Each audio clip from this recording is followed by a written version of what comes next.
Instrument के बारे में बताऊंगा, ठीक है। कि बहुत बार क्वेश्चन पूछा जाता है, इंस्ट्रूमेंट दे देता है और फिर क्वेश्चन पूछा जाता है। ये क्या है, ये डॉ एंड रिट्रैक्टर। देखो डॉ एंड रिट्रैक्टर में क्या होता है कि ये जो यहाँ पे नहीं दिख रहा ना एक अपने सामने, ये और पीछे ये डॉ एंड रिट्रैक्टर, ये यूज होता है रिट्रैक्टिंग ऑफ ब्लेडर को रिट्रैक्ट करने। ये है डेवियर रिट्रैक्टर। डॉ एंड रिट्रैक्टर और डेवियर रिट्रैक्टर में बहुत फर्क। डेवियर रिट्रैक्टर इस टाइप से होता है। डेवियर रिट्रैक्टर यूज होता है manually, use for retracting deep abdomen या चेस्ट, जो इंसिजन होता है वहाँ अवेलेबल होता है। वेरियस वेट, इसकी बॉल बहुत अलग अलग वेट होती है, समझ गए। ये है रिचर्डसन रिट्रैक्टर। ये क्वेश्चन भी जेम्स 2 बार पूछ सका है कि कौन सा इंस्ट्रूमेंट है, इसका नाम है रिचर्ड, RICH, रिचर्डसन रिट्रैक्टर। देखो रिचर्डसन रिट्रैक्टर, ये होता है आर्मी नेवी रिट्रैक्टर। इसको देखो दोनों टाइप से ऐसा है, इसका मतलब आर्मी एक नेवी रिट्रैक्टर बोलते हैं। ये army navy retractor manually use किया जाता है। स्लो एंड सुपरफिशियल जो इंसिजन होते हैं ना, वहाँ यूज़ किया जाता है। जैसे सुपरफिशियली कोई सर्जरी करें उसमें यूज़ होता है आर्मी नेवी रिट्रैक्टर, समझ गया। यूज ऑफ द रिट्रैक्टर होता है। ये है गोलेट रिट्रैक्टर, गोलेट रिट्रैक्टर। ये यूज होता है आपका, ये भी सुपरफिशियली यूज होता है जो उसमें, और इसमें थोड़ा सा फर्क है। उसके अंदर बीच में होल होता है, इसमें होल नहीं है। इसको बोलते हैं गाउलेट रिट्रैक्टर। गाउलेट रिट्रैक्टर ये यूज होता है किसमें, सुपरफिशियल इंसिजन में, वो भी सुपरफिशियल नेवी रिट्रैक्टर था। ये आप इसको थोड़ा अच्छे से देख लीजिए, क्वेश्चन भी पूछा जाता है। ये होता है रिबन या मेलेबल रिट्रैक्टर। जो मेलेबल या रिबन जो रिट्रैक्टर है, ये मैनुअली यूज होता है, यूज फॉर डीप इंसिजन। ये कोई डीप इंसिजन है, उसके अंदर कोई आर्टरी या वेन में ब्लीडिंग हुए तो आप डीप इंसिजन करके देख सकते हैं। May be bend in various shape, एक बहुत सारे शेप में बेंड हो जाता है बीच में से, ठीक है। इसको बोलते हैं वेट लेनर रिट्रैक्टर बोलते हैं, Weitlaner. Weitlaner retractor ये सेल्फ रिट्रेनिंग है, किसी चीज़ को सेल्फ रिट्रैक्ट करके यूज होता है। ज़्यादातर जो स्वेलो इंसिजन होता है ना, सेलो, उसमें यूज होता है ये रिट्रैक्टर। इसके अंदर देख रहे हैं आप, इसको वेट तीन इधर और 4 इधर, अलग से किसी को ऐसे किसी को दूर करना है 2 जगह से।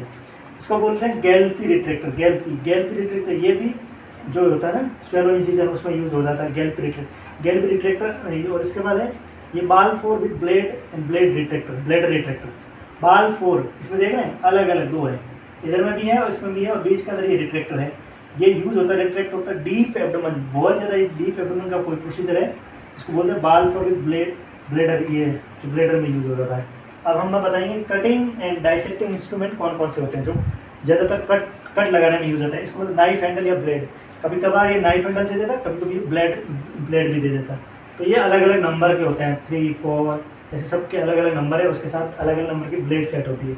ये for superficial incision different size के होते हैं, अलग अलग। हैंडल की साइज़ 7 होगी तो उसके साथ साइज़ नंबर 15 होगी डीप टिश्यू में, साइज़ नंबर 3 होगी तो 10 नंबर यूज़ करेंगे हम सुपरफिशियल टिश्यू में।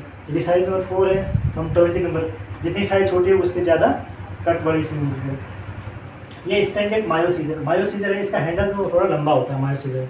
कच ये जो कट सूचर जो होते हैं ना, सूचर एंड सप्लाई जो कट होते हैं उनके लिए काम आता है। इसका मायो जो सूचर होता है स्टैंड मायोसीजर, ये सीधी होती है एकदम, इसमें ये आगे का हैंडल थोड़ा छोटा होता है। अब ये कर्व्ड मायोसीजर, ये थोड़ी सी आगे से कवर्ड होगी, हैंडल ठीक सेम ही होगा, थोड़े से आगे से उठी होगी, तो मतलब समझो ये कवर्ड है और मायोसीजर है। ये कट हैवी टिश्यूज, जो हैवी टिश्यू हो जाते हैं जैसे मसल्स है, यूट्रस के हैं, ब्रेस्ट के हैं, अवेलेबल वेरियस साइज, ये भी अलग अलग साइज में रहती है, छोटी भी रहती है बड़ी भी रहती है। तो इसको बोलते हैं कवर्ड है, इसको आगे से देख रहे हैं कवर्ड है। ये उसको बोलता है मेटाजेम सीजर। ये देखो इसका हैंडल भी सबसे लंबा है, क्या बोलते हैं, मेटाजेम सीजर बोलते हैं इसको। कट ऑफ द डेलिकेटेड टिश्यू, जहाँ डेलिकेटेड टिश्यू कट जैसे बहुत डीप में है तो इसका आगे का, ठीक है। अब हम बात करते हैं क्लैंपिंग एंड ऑक्यूलिंग इंस्ट्रूमेंट, मतलब किसी को क्रैम्प करना है, ऑक्यूलिंग मतलब ब्लीडिंग को बंद करने के जो इंस्ट्रूमेंट यूज होते हैं। सबसे पहले हम कवर्ड मॉस्किटो हेमोस्टेट बोलते हैं। आगे से कवर्ड है और इसको क्या बोलते हैं, आगे से क्या है कवर्ड है। यूज होती है holding delicate tissue, use for compress bleeding. कहीं कोई आर्टरी या वेसल्स कट गई है उसके अंदर हम उसको बंद करने के, हेमोस्टेट करने के लिए कवर्ड आर्टरी यूज़ करते हैं, कवर्ड मॉस्किटो। ये होती है कीली हेमोस्टेट। कीली हेमोस्टेट में यूज होती है क्लैम्प, स्मॉल जो वेसल्स होती है उसको होल्ड करने के लिए टिश्यू, इसमें ये यूज़ करते हैं। कवर्ड हेमोस्टेट होती है, ये किसी जोड़ टाइप की होती है एकदम, इसको बोलते हैं कीली हेमोस्टेट। कीली हेमोस्टेट नाम की होती है, इसका नाम ही हेमोस्टेट, मतलब ब्लीडिंग को बंद करने के लिए, क्रैम्प करने के लिए यूज़ की जाती है, ठीक है। जो आर सेपरेटली यूज होती है, अलग अलग कवर्ड होती है, इसलिए सेपरेटली इसको यूज़ किया जाता है। देखो ये हेमोस्टेट, मॉस्किटो एंड कीली देखो अलग अलग है। ये है मॉस्किटो, छोटा सा जो मॉस्किटो, ये सब इसमें यूज हो जाती है तीनों में। ठीक है, हम बात करते हैं ये है ब्रुसिलर। ब्रुसिलर को आप आगे से देखेंगे कोई भी वो नहीं है, नॉब नहीं है, एकदम सीधी है ब्रुसिलर। ये ब्रुसिलर use to clamp the deep blood vessels, जो गहरी ब्लड वेसल्स होती है उसमें यूज लिया जाता है इसको, डीप ब्लड वेसल्स में। ठीक है, ब्रुसिलिस समझ गए, ब्रुसिलिस with open finger ring, tonsils में ये काम ली जाती है, अदर जैसे टॉन्सिल्स फोर्सेप्स या एडोसेंस फोर्सेप्स, उसका ये यूज ली जाती है। इसको बोलते हैं ब्रूलेसर जो यूज आती है। ठीक है, समझ गए। ब्रूलेसर क्या होती है? क्लैम्प करने के लिए, ब्लड वेसल्स को क्लैम्प करने में यूज आती है। हाँ, ये राइट एंगल क्लैम्प, ये बहुत जगह यूज होती है right angle clamp. Right angle clamp use clamp the hard to reach vessels and to place sutures behind the around the vessels, किसी वेसल्स के पीछे की ओर सूचर लगाने हैं। तो ये सबसे क्वेश्चन कभी कभी पूछा जाता है, एक सर्जन है आप इस टाइप की मांग रहा था, आप कौन सी देंगे? तो राइट एंगल या लेफ्ट एंगल ऐसे पूछा जाता है। हेमोक्लिप अप्लाई विद द हीमोक्लिप, ये हीमोक्लिप अप्लाई करने के लिए यूज हो जाती है। ये हीमोक्लिप अप्लाई होता है, हीमोक्लिप मेटल का जो होता है क्लिप होता है ब्लड वेसल्स को या डक्ट को रिमेन को क्या करना है? क्लोज करने के लिए। ठीक है ना, हीमोक्लिप बोलते हैं। ये ओक्लिप देख रहे हैं, अलग अलग साइज के होते हैं, इसमें इसके आगे में फिट करके उसको क्लैम्प किया जाता है। अब हम करें ग्रैप्सिंग एंड होल्डिंग इंस्ट्रूमेंट, जो मतलब किसी चीज़ को होल्डिंग करने के लिए यूज़ करते हैं, उसको बोलते हैं ग्रैप्सिंग। ये है एलिस टिश्यू फोर्सेप्स, ये मोस्ट ऑफ क्वेश्चन में पूछा जाता है एलिस फोर्सेप्स का। इसके आगे से ये 3-4 इसके बाद होते हैं। Allis is use for grasp tissue, इसके अंदर क्या होता है? ग्रैप्स बने होते हैं, जिससे available short and long size होती है इसकी। ठीक है, होल्ड करते हैं इंटेस्टाइन में, होल्ड करते हैं breast tissue. Heavy tissue use करना है तो ब्रेस्ट टिश्यू, और ये होल्ड करते हैं इंटेस्टाइनल में भी, ये टिश्यू होल्ड करने के काम आती है। इसका नाम ही है एलिस टिश्यू फोर्सेप्स। इसका नाम है Allis forceps tissue. Allis forceps tissue कहाँ यूज़ की जाती है? आप पूछा जाए क्वेश्चन तो इंटेस्टाइनल के अंदर आपको टिश्यू होल्ड करना है, या आपको ब्रेस्ट टिश्यू होल्ड करने के काम एलिस। ठीक है, इसके बाद आता है बैक ऑफ, वेरी गुड, ये बहुत बार क्वेश्चन पूछा जाता है, कौन सी बैक ऑफ फोर्सेप्स है? एलिस और बैक ऑफ में अंतर है। Use the grasps delicate tissue, intestine, fallopian tubes, ovary, available in short and long size. इसका मतलब शॉर्ट या लॉन्ग साइड क्वेश्चन ऐसे भी देते direct, use for grasp delicate fallopian tube, ovaries and available on short and long. तो क्या लिखेंगे अपन? Back of. अब ये है कोचर फोर्सेप्स। कोचर फोर्सेप्स आगे से देखेंगे आपको 2 नुकीले धागे होते हैं, वो ऐसे बंद हो जाती है, कोचर फोर्सेप्स बोलते हैं। कोचर फोर्सेप्स यूज होती है ग्रैप्स हैवी टिश्यू पे यूज करने की। मेरा से यूज होकर क्लैम्प करने में होती है, जो में भी स्टैंड एंड कवर होता है, अदर नेम इसको ओस्लार भी बोलते हैं, जबकि इसका नाम पूछा जाता है कोचर फोर्सेप्स के नाम से जाना जाता है। कोचर फोर्सेप्स क्यों कहते हैं? क्योंकि आगे इसका एक हिस्सा बना रहता है। इसको बोलते हैं स्पंज फोर्सेप्स, इसको 4 star sponge forceps. Sponge forceps में आगे दिए हैं पूरा एकदम ऐसे हुआ है, बीच में जगह, इसको कभी कभी बच्चे क्या कर देते हैं? ओम फोर्सेप्स। बिल्कुल नहीं, गलत नहीं। ओम फोर्सेप्स के अंदर बीच में ऐसी जगह खाली नहीं होगी, इसके लिए यूज होती है उनको एक स्पंज। तो स्पंज यूज़ कर रहे हैं, ये बीटाडीन का आप पेंट कर रहे हैं सर्जरी में, तो एक हर एक में रहती है। इसको बोलते हैं बैक हाउस टॉवल क्लिप। ये यूज़ होता है जब अपन किसी ड्रैप्स करते हैं, पेशेंट की सर्जरी स्टार्ट करते हैं, ड्रैप करते हैं, उस टाइम चारों ओर जो क्लिप करते हैं, और सर्जरी का मेन स्पेस पेंटिंग करने के बाद हम लोग क्या लगाते हैं? तो चारों ओर क्लिप लगा के वो करते हैं, इसको टॉवल क्लिप। ये होती है रशियन टिश्यू फोर्सेप्स और यूज़ फॉर ग्रेफ्ट टिश्यू। ये भी मतलब सर्जरी के दौरान टिश्यू को पकड़ने के लिए आगे दे रहे हैं, ग्रेफ्ट करने का इसमें होता है, इसलिए इसको यूज़ करते हैं। इसको क्या बोलते हैं? रशियन टिश्यू फोर्सेप्स बोलते हैं, रशियन टिश्यू फोर्सेप्स।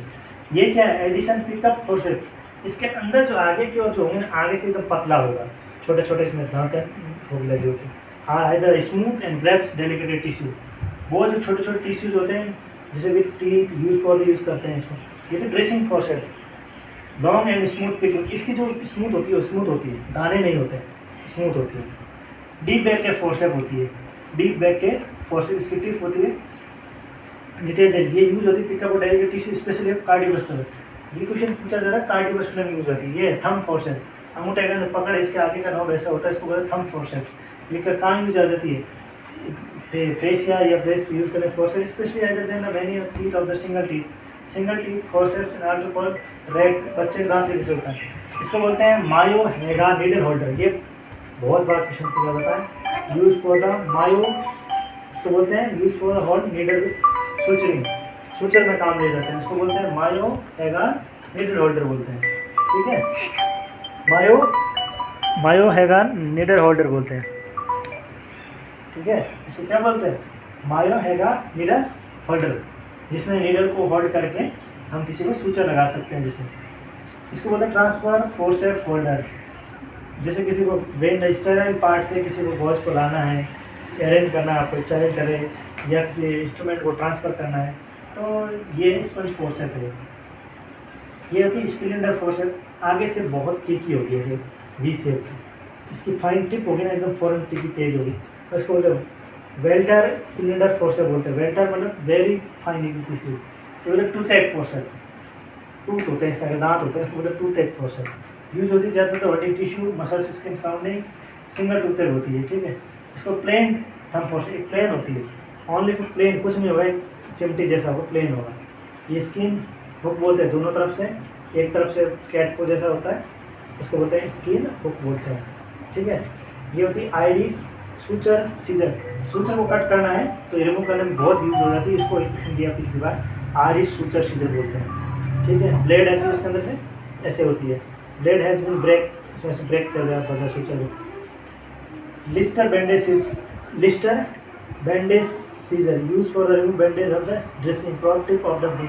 ये बैंडेज को भाई साहब दे दें, लड़के गलत कर जाते हैं, ये बोलते हैं ये कौन सी है, ये बोलते हैं एपिस्टोमी। बिल्कुल नहीं, एपिस्टोमी नहीं होती है, एपिस्टोमी अलग होती है, ध्यान रखना। एपिस्टोमी कभी गलती मत करना, ये एपिस्टोमी नहीं होती है, ठीक है। ये लिस्टर बैंडेज सीजर होती है। एपिस्टोमी में ये नहीं होगा, होती कवर है, पर ये आगे वाला जो ग्राउंड होगा ना वो नहीं होगा। इसको बोलते हैं सिम्स स्पेकुलम, बहुत बार कॉमन क्वेश्चन है ये। इसको बोलते हैं सिम्स स्पेकुलम। क्या बोलते हैं? Sims speculum. आज इसको बोलते हैं डक बिल स्पेकुलम भी बोलते हैं। यूज होता है retractor vaginal wall, vaginal wall को रिट्रैक्ट करने के काम आता है ये, समझ गए। Retract of vaginal wall, Sims speculum बोलते हैं इसको, ठीक है। डबल एंड सिंगल एंडेड, इसमें डबल एंड होते हैं दोनों, बीच में से इसको हैंडल करके ग्रेप से यूज़ किया जाता है। सिंगल एंडेड डबल एंडेड होती है। Handle slightly concave collect the drainage the blood, ये सेक्रेशन, उसका ब्लड या ड्रेनेज को सिक्रेशन करना है। सिक्रेशन यहाँ से होते हुए इजीली बाहर आ जाते हैं, यहाँ से जैसे आप किसी को ग्रेप करेंगे तो इसको ऐसे बाहर आ जाएगा, ठीक है। ये भी आज इसको क्वेश्चन पूछा जाता है। सेम्स स्पेकुलम में बहुत लोग कंफ्यूज हो जाते हैं। ये होता है कॉस्को बाई वॉल स्पेकुलम, इसको बोलते हैं Cusco bivalve speculum. Self retaining bivalve speculum, cervical या वजाइनल के अंदर यदि आप यूज़ करते हैं पैप स्मेयर या सर्वाइकल बेक्स या कोलोस्कोपी, इसके देखने के लिए आप इसको, यहाँ एक नट लगा होता है, इसको आप साइज़ के अनुसार बड़ा या छोटा कर सकते हैं। और इसमें से आप कॉपर टी लगाने में भी ये सबसे ज़्यादा यूज़ की जाती है। ये होती है fraction tubular vaginal speculum. Fergusson, ये फर्क्यूसन है। आयुर्वेद, इसको Auvard weight length self retract speculum बोलते हैं। इसको आयुर्वेद वेट रिट्रैक्टर, इसको बोलते हैं सोनवाला सेल्फ रिट्रैक्टर, इसको बोलते हैं सोनवाला सेल्फ वजाइनल रिट्रैक्टर। ये सब लाइनिंग में काम आने वाले हैं। मेरे को मौका मिलेगा तो मैं आपको ये सिर्फ चीज़ ओरिजिनल दिखा दूँगा। Sims anterior vaginal wall retractor, देखें दोनों तरफ होती है, एक तरफ उल्टी एक तरफ उल्टी, स्पून शेप की होती है, चम्मच के दोनों तरह के एंड की होती है। इसको बोलते हैं Sims anterior vaginal wall retractor. इसके लूप होते हैं, ये शेप के होते हैं, दोनों तरफ एक लूप टाइप के होते हैं, इधर भी एक लूप होगा, इधर भी एक लूप होता है। इसको ये रिट्रैक्ट करने, वजाइनल वॉल को रिट्रैक्ट करने के लिए काम आती है, ठीक है। सर्जरी के दौरान या वजाइना के दौरान स्पून शेप की होती हैं, ट्रांसफर सिक्रेशन होता है इससे भी। ये लूप में एक एंगल होता है और रिट्रैक्ट करने का काम आ जाती है। अब ये है ब्लाइंड बाल के यूटेराइन फ्रंटेज, central shaft one of the issue होती है। तो ये एंडोमेट्रियल बायोप्सी फ्रंटेज होती है, ये आपका DOB या इनफर्टिलिटी में यूज होती है। एंडोमेट्रियल डेटिंग डायग्नोसिस को या ओवुलेशन करने के लिए काम आती है, ठीक है। ये होता है लेस विल्सन कैनुला, ये यूज होता है HCG के लिए, ठीक है। हैगार डायलेटर, भाई साहब ये क्वेश्चन बहुत बार पूछा गया है, क्या है? हैगार डायलेटर है। 3 mm से 270 सेंटीमीटर, डबल एंडेड होता है, डिफरेंट साइज होता है between end. Use of the dilator and फ्रंटेज में यूज़ किया जाता है। यह आपको हिस्टोस्कोपी जो प्रोसीजर होते हैं उसमें यूज़ किया जाता है। इसको बोलते हैं हैगार डायलेटर। ये है हाकियन, ओके, हैगार डायलेटर हैगार डायलेटर हो गया। हाँ, ये हैगार डायलेटर देख लें। हैगार डायलेटर कभी कभी क्या होता है, बच्चों के अंदर यदि कोई कोलोस्टोमी हुई है तो उसको डायलेट करने के लिए भी यूज़ किए जाते हैं। मतलब इनको सब जगह आप हिस्टोस्कोपी में कुछ वेरियस प्रोसीजर होते हैं इसके बहुत सारे, ठीक है।